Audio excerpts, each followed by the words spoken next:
मदरसा फैजुल उलूम, ग्राम रसूलपुर, टोला पिकौरा,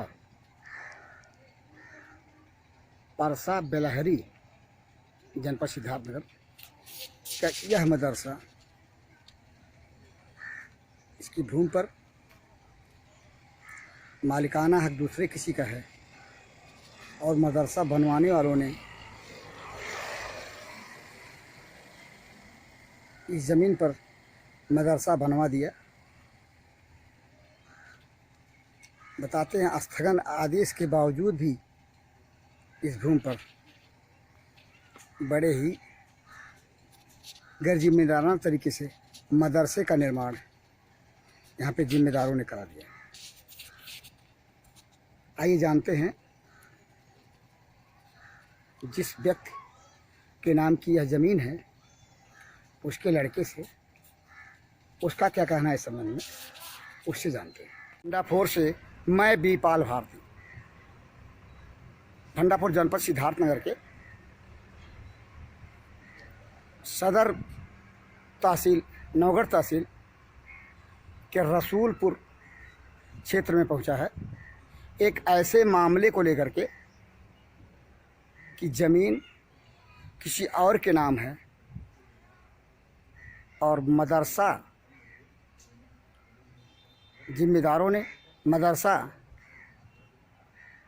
बिना ज़मीन का मालिकाना हक प्राप्त किए ही बनवा दिया। विवाद तब गहराया जब जिसके नाम की ज़मीन थी उसने आपत्ति किया। आइए मामले से संबंधित जिस व्यक्ति के नाम की ज़मीन बताई जा रही है उसका लड़का, जो कि हमारे पीछे भंडापुर के कैमरे में नज़र आ रहा है, उससे जानते हैं, समझते हैं कि प्रकरण से संबंधित तथ्य क्या है, कुल दारोमदार मामला क्या है। राजेश कुमार। आपके पिताजी के नाम की ज़मीन है? हमारे पिताजी के नाम। गाटा संख्या क्या पड़ेगा इसका? 1628। 1628 पूरा हुलिया बताइए। 1628 और रकबा 2800। ये कौन सी जगह है जहाँ पे आप हैं, वो कौन सी जगह है? पिकौरा रसूलपुर। पिकौरा। ये आपके पिताजी के नाम की ज़मीन थी? हाँ, हमारे पिताजी। कैसे क्या हुआ, आपको क्या कहना है इस संबंध में? आपके पिताजी क्या कहते हैं इस ज़मीन के बारे में? हमारे पिताजी कहते हैं कि इसको खाली करा कर हमको मिलना चाहिए। तो कैसे आपके पिताजी की ज़मीन यहाँ कैसे थी, क्या थी, क्या बताते हैं वो, क्या दावा है उनका, क्या कहना है? यही कहना है कि उसको खाली कर हमको चाहिए। चाहिए तो मतलब आपका ये ज़मीन यहाँ कैसे आई? कहाँ रहने वाले मूल निवासी आप कहाँ के हैं? पट्टा की मिली थी। पट्टे पे ये ज़मीन आपको मिली थी आपके पिताजी के नाम? हाँ। क्या नाम बताया आपने अपने पिताजी का? अमरनाथ। अमरनाथ। संत प्रसाद। बाप का नाम संत। ये आपके पिताजी कहाँ के रहने वाले, मूल निवासी कहाँ के? यहाँ पे पहले रहते थे। कितना दिन पहले रहते थे, कितने वर्ष पहले? करीब 20 साल पहले। 20 साल पहले रहते थे। ये मदरसा कब बना हुआ है, क्या आपके पिताजी क्या बताते हैं, मदरसा कब बना है? ये 2005 में या 4 में बना हुआ है। अच्छा, 20 साल पहले आपके पिताजी रहते थे, ये मदरसा 2004 या 5 में बना, जैसा कि आपके पिताजी बताते हैं। क्या इस पर कोई मुकदमा भी चल रहा है? मुकदमा स्टे है, आप क्या कहते हैं? स्टे है।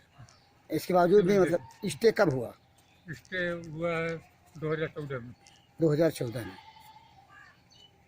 अच्छा, 2005 में ये बना और उस स्थिति को जानते हुए आपके पिताजी ने स्टे कराया। इसके उसको देखिए भंडापुर आपको दिखा रहा है प्रसंगत प्रकरण से संबंधित न्यायालय उप जिलाधिकारी नौगढ़ सिद्धार्थनगर के न्यायालय में पीड़ित व्यक्ति के द्वारा दायर कराए गए मामले को सुना। उस युवक को जिसके बाप के नाम से यहाँ जहाँ की हम खड़े हैं मदरसा दिखाई दे रहा है, उस मदरसे की ज़मीन। बात चौंकाने वाली है, जब मालिकाना हक मदरसे के जिम्मेदारों का इस ज़मीन पे नहीं है तो फिर मदरसा कैसे बन गया? प्रकरण न्यायालय में चल रहा है और लटका भी हुआ है, लेकिन अल्पसंख्यक कल्याण अधिकारी सिद्धार्थनगर को इस बात पे मद्देनज़र रखने की ज़रूरत है कि यदि विवाद में मदरसा उलझा हुआ है तो फिर इस मदरसे की पढ़ाई कैसे हो रही है। ज़रूरत यह है जिम्मेदार विभाग को, जिला अल्पसंख्यक कल्याण अधिकारी सिद्धार्थनगर को प्रकरण से संबंधित जांचोपरांत यथोचित कार्रवाई करने की, कम से कम तब तक जब तक कि विवाद हल नहीं हो जाता, समस्या का समाधान नहीं हो जाता, मामला न्यायालय में विचाराधीन है, तब तक तो इस विद्यालय का पठन पाठन, इस मदरसे का पठन पाठन रोका जाना चाहिए। क्योंकि यह मदरसे की स्थापना ही विवाद से भरा हुआ है। यदि ये कहा जाए तो गलत नहीं होगा। देखना यह है भंडाफोर की खबर के इस प्रकाशन के बाद जिला अल्पसंख्यक कल्याण अधिकारी सिद्धार्थनगर कौन सा कदम उठाते हैं, किस रवैये को उठाना उचित समझते हैं।